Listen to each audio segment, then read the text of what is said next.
Enggak, aku. Oh, Azia itu yang mana ya? Boleh ya kepada Azia, Ibu minta tolong untuk pimpin doa dulu. Siap. Sebelum memulai pelajaran, alangkah baiknya kita berdoa terlebih dahulu. Berdoa dimulai.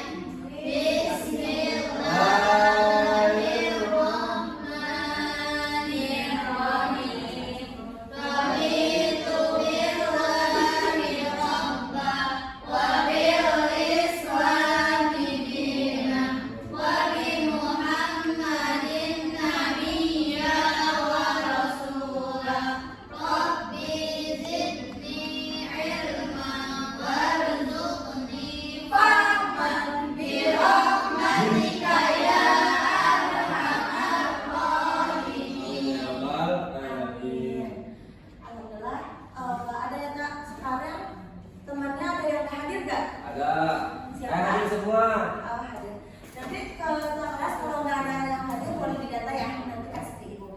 Baik anak-anak, untuk hari ini kita akan belajar tentang pembelajaran fikih, yaitu tentang sholat.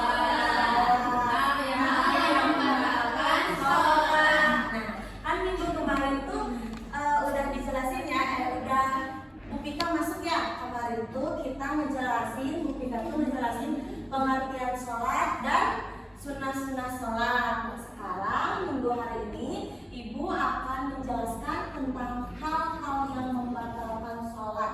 Anak-anak, udah ada yang tahu nggak apa saja sih hal-hal yang membatalkan sholat?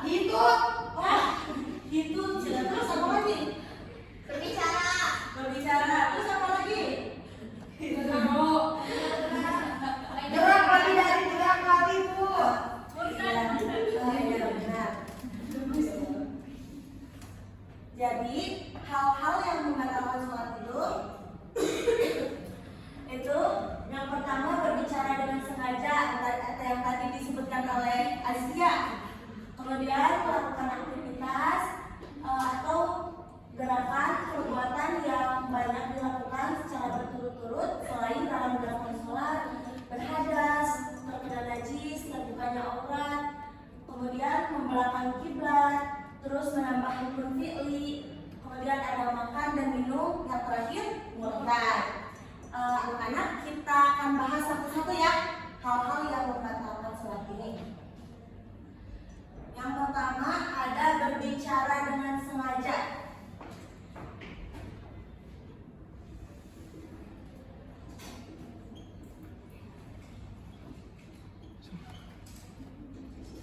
Nah, bagaimana sih berbicara dengan sengaja yang dapat membatalkan sholat ini? Jadi, mau satu huruf atau 2 huruf dan itu dalam bahasa Arab, kalau lawan bicara kita mengerti apa yang kita omongin, itu tuh dapat membatalkan sholat. Contohnya, misalnya, ini siapa namanya? Aca ini. Nah, misalnya Aca tuh lagi sholat ya. Aca tuh lagi sholat.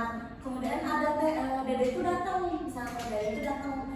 Tiba-tiba ke Aca pengen pinjam kunci motor misalnya.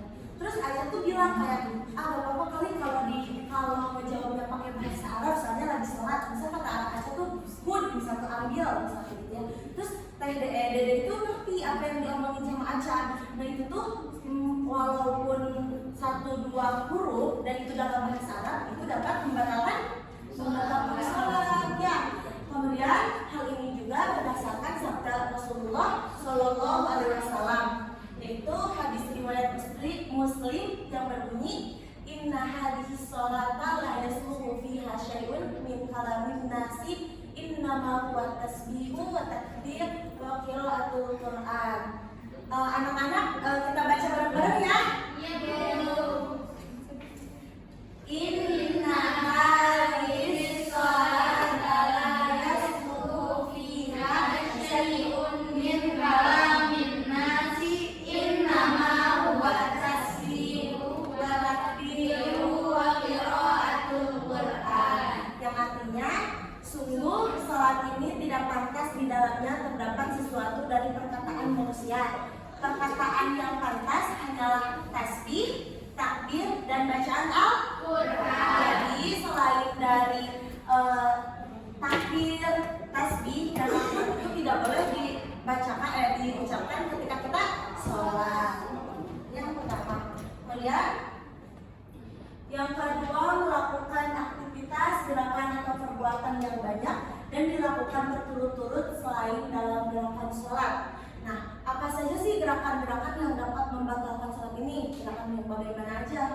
Contohnya yang pertama, ketika kita selesai i'tidal, misalnya kan Sami Allahu liman hamidah. Nah, terus kita tuh mengayunkan tangan kita kayak Sami Allahu liman hamidah, diayunkan beberapa kali. Nah, itu dapat membatalkan sholat. Itu tuh kayak hal yang sepele, tapi itu bisa dapat membatalkan sholat. Kemudian yang kedua, kayak gerakan berturut-turut tuh yang kayak gimana? 3 kali gerakan besar yang berturut-turut yang dapat membatalkan sholat.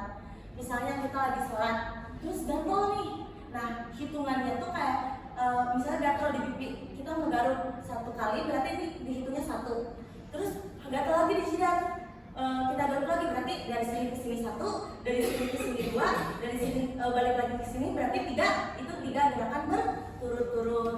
Kemudian, nah gerakan ini tuh enggak, yang membatalkan sholat tuh tidak hanya di tangan doang gitu. Misalnya juga kita di kaki misalnya.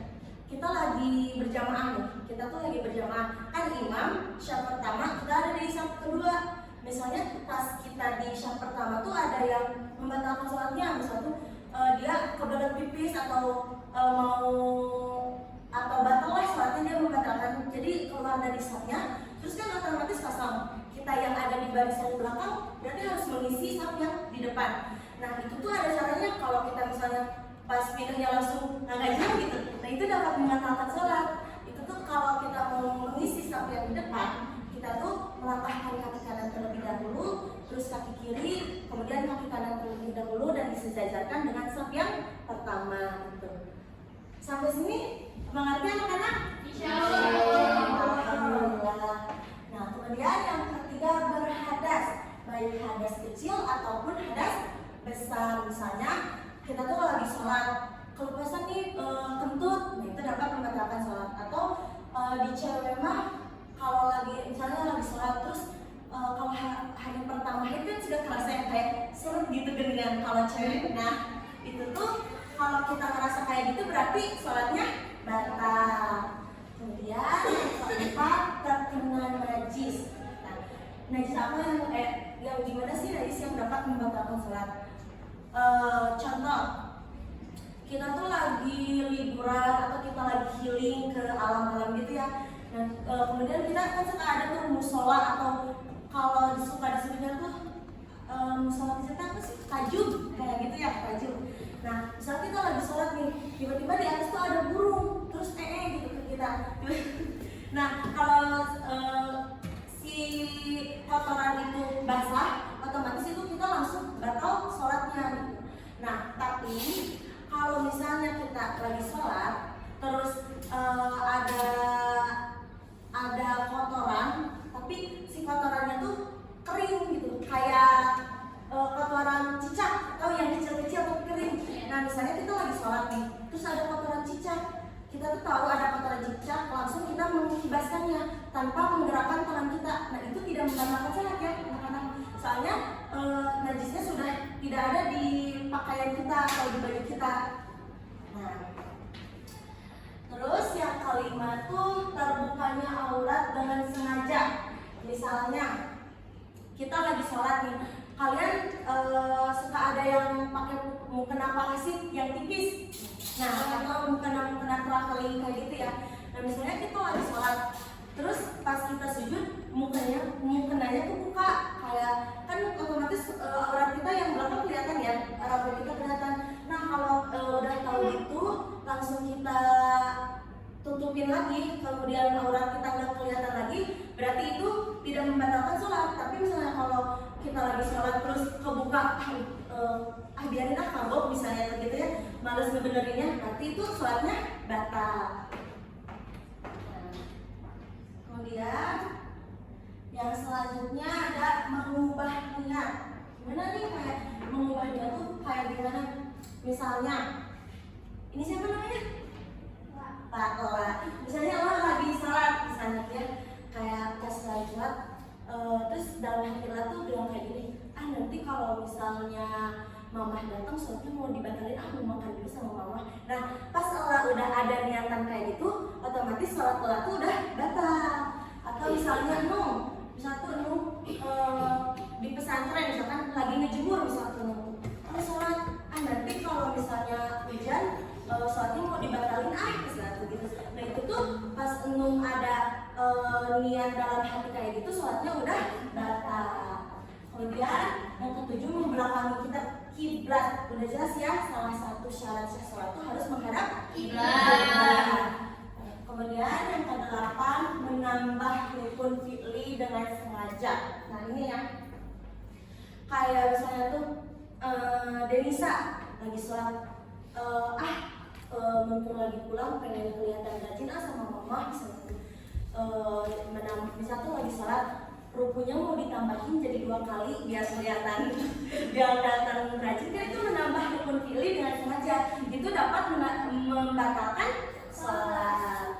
Kemudian yang ke-9 ada makan dan minum. Udah jelas ya, misalnya kita habis sholat kita lupa langsung makan, gak mungkin kan, itu dapat membatalkan sholat. Atau misalnya kita habis makan langsung sholat misalnya, kan ada sisa-sisa makanan, nah itu tuh dapat membatalkan sholat. Makanya sebelum sholat kita tuh ada wudu, di dalam wudu kita ada berkumur, terus sunatnya kita harus bersiwak dulu, membersihkan diri kan. Nah kemudian yang terakhir ada sholat. Jadi udah jelas ya, orang selain Islam tuh tidak diwajibkan untuk sholat. Nah anak-anak, sebelumnya udah paham materi yang tadi Ibu sampaikan? Di sini ada yang mau mereview nggak tadi apa yang udah Ibu jelasin? Aku cukup, Bu. Boleh? Denisa? Tadi apa aja hal-hal yang membatalkan sholat? Bos. Sebutin aja nggak apa-apa. Ya, Bos.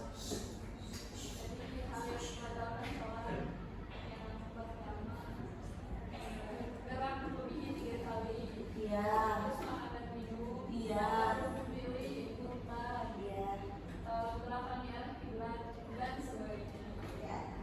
Terima kasih ya Denisa.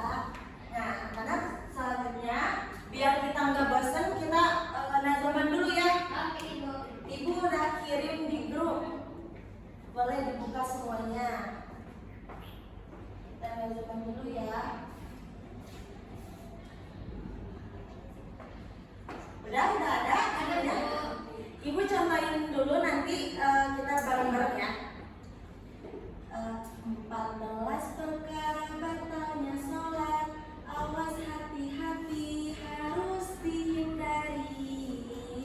Yang pertama, keluarnya hadas besar atau hadas kecil, haruslah teliti. Jadi kayak gitu ya pengajarnya. Baik, Bu. 1, 2, 3. 14 perkara batalnya sholat, awas hati-hati harus dihindari. Yang pertama, keluarnya hadas besar atau hadas kecil, haruslah teliti. Keduanya, bila kejatuhan najis tidak dibuang langsung, itu najis. Ketiganya, bila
kita evaluasi dulu ya.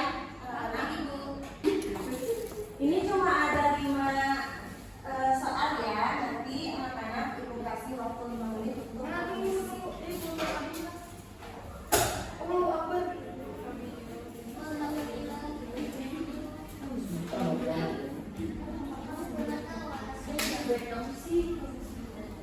Jauh ya.